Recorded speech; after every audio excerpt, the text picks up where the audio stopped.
which is very surprising and brings with it just the right amount of tension so that the music can explosively resolve into the chorus. Explosively resolve. Hey everyone, my name is Christoph Jakob. I'm a music composer for video games. Last time we checked out one of the new Splatfest battle themes from Splatoon 3, Til Depth Do Us. As of right now, there's only one other Splatfest battle tune in the game, and I do hope they'll add at least one or two more in future updates. The track we're looking at today is called FINS in the Air. Let's go.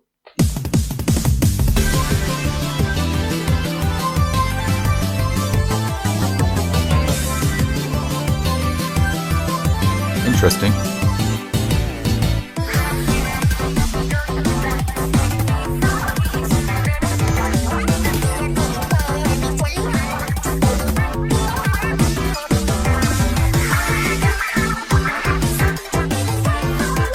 Pretty straightforward overall. Nice bass. One thing about FINS in the Air that I can say right away is that it has a quite unique sound overall. The intro sounds as if it's taken straight out of a racing game to me. More precisely, the first game that comes to mind is Sonic Riders. Does anyone remember the series? There's a stage called Sega Carnival, and it sounds so much like the music that is playing there, which is also quite festive.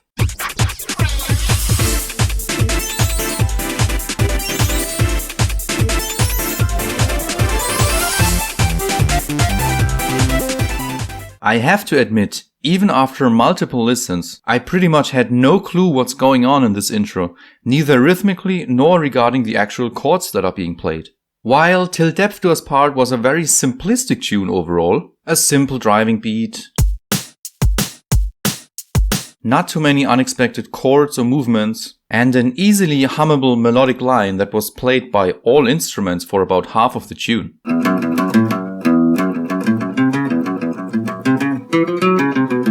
FINS in the Air, in a way, is the complete opposite. First, let's look at the rhythm. It sounds like a simple rhythm in a 4/4 time signature. And it is. But listen what happens if I put a click track underneath the music.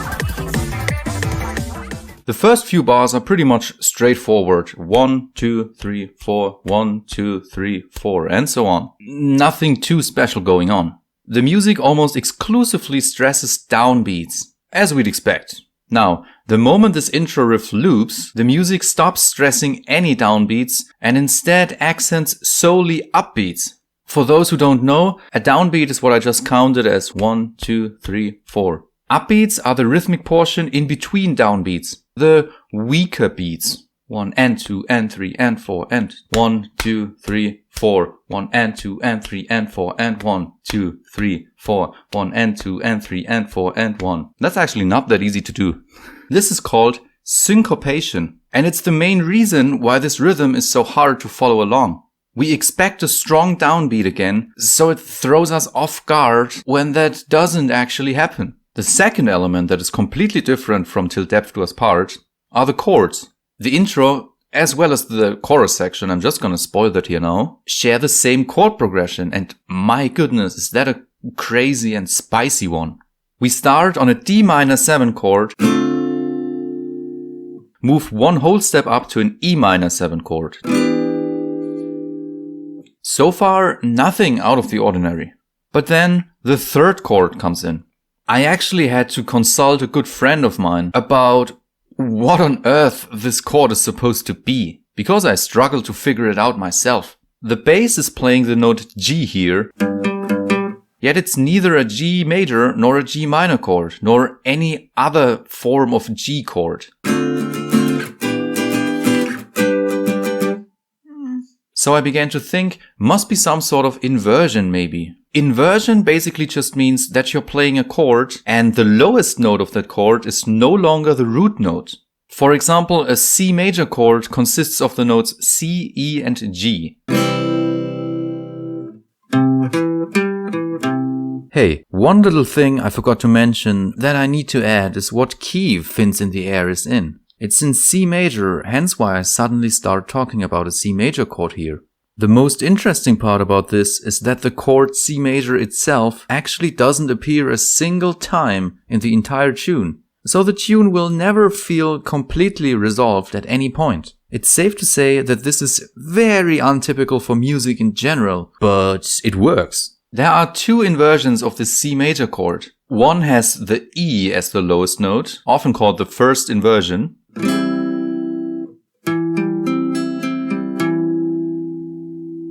The other has the G as the lowest note. This is often called the second inversion.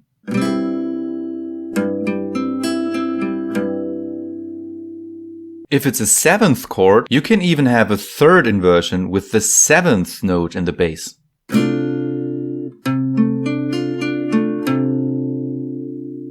But none of that sounded right. Turns out that the chord that's being played here is an F major 9 chord in fourth inversion.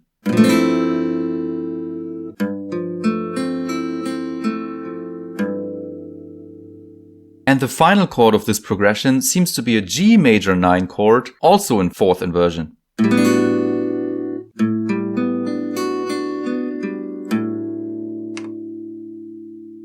Those are some really juicy chords right here. I have to add that I'm not a jazz musician, and a chord like that might not be that special to you if you're a jazz musician or if you play the piano. But as a guitarist and bassist, while playing major 9 chords is nothing too special, playing them in fourth inversion is something I've never done in my life, to be honest. I honestly didn't even know that fourth inversions are a thing to begin with. This really goes to show that you can only be as creative musically as the tools that you're using allow you to be. Your choice of instrument can massively influence the way you think about music and also the way you compose music. I'd say FINS in the Air was clearly not written to be played on a guitar.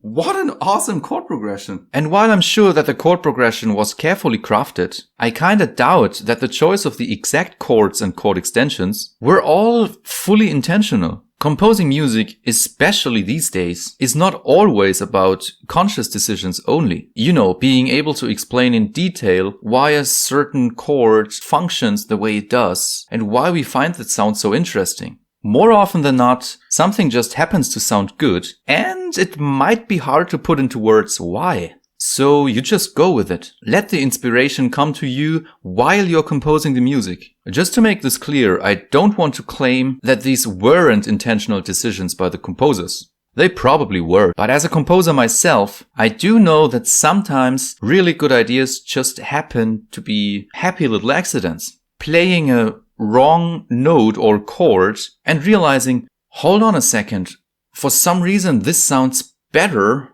than what I actually wanted to write. Like if you're a guitarist and you're playing a C major chord and you just lift one of your fingers. If you're a beginner, you might not be able to describe or explain why this sounds so amazing, but it does. It's a major 7th chord, by the way, which almost always sounds amazing. The third element that sets it apart from Til Depth Do Us part is the melody itself, or the melodic lines. Til Depth Do Us part had very clear and structured melodic lines. Yet, FINS in the Air feels like it's all over the place.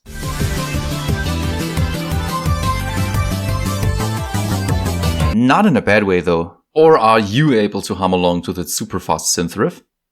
I can't believe I've spent so much time geeking over the intro section.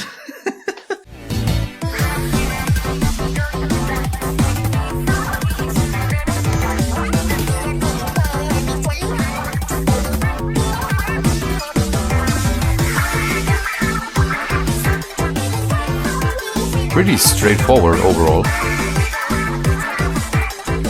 Nice bass.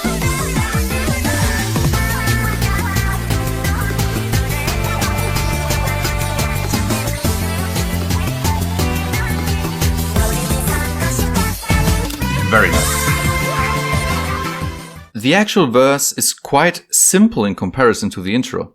Yet it's still not simple at all. There's a steady and driving drum beat now. You can hear a bass line that is centered on and around the note A, so any sort of chord changes that happen are subtle and done on the keyboards instead. This is called pedal point. This is gonna be such a long video. When there's a sustained or a constantly repeated note, usually in the bass, that doesn't change regardless of the chords that are being played on top. For example, let's take the D, because it's just an open string, that's easy to do on guitar. And then you play different chord shapes on top of this D note. This is called a pedal point.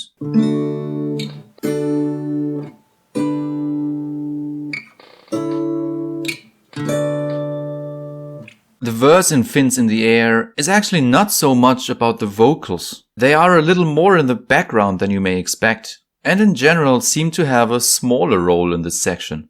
It all seems to be about that bouncy bass and that electronic drum beat. The second half of the verse section, right before the chorus kicks in, you could also just call this the pre-chorus, I guess, is once again quite interesting harmonically. The music is jumping from one colorful chord to the next one, all of which are filled to the brim with colorful chord extensions, so 7th, 9th and so on. The progression should sound something like this.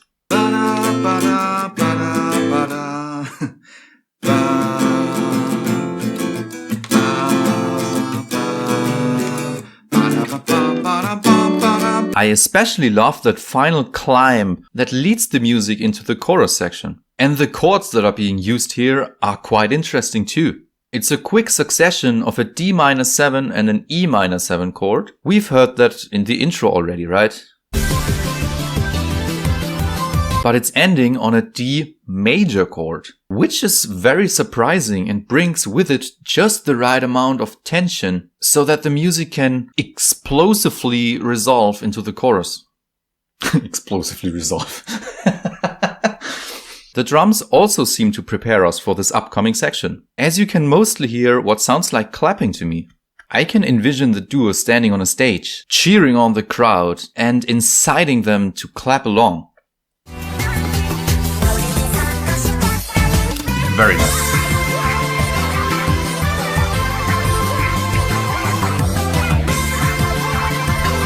The bass is so interesting.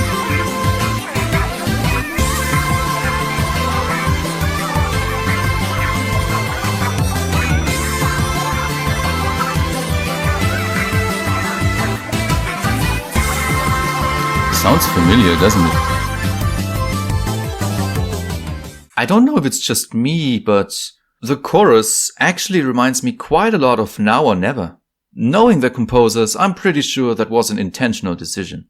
You can hear those long, shout-like vocals again that are very typical for Shiver and her traditional Japanese-inspired singing style.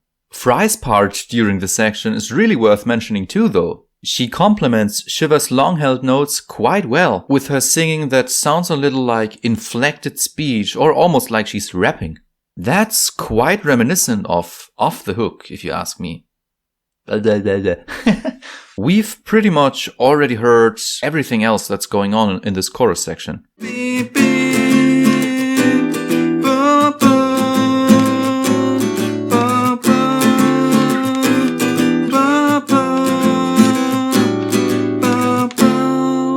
As it's pretty much the intro but with vocals instead of a super fast synth line. But the synths do not disappear entirely. They simply serve a different function here, mostly playing very quick notes in the background. Sounds familiar, doesn't it?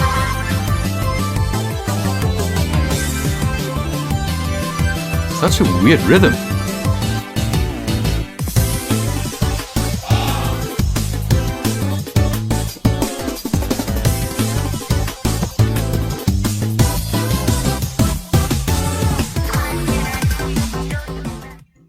Neat. Thanks so much for watching. For more videos like this, you can click here. For my own little Splatoon-inspired album, you can click here. And in case you're interested in listening to some of the music that I've written for video games, you can click here. See you next time.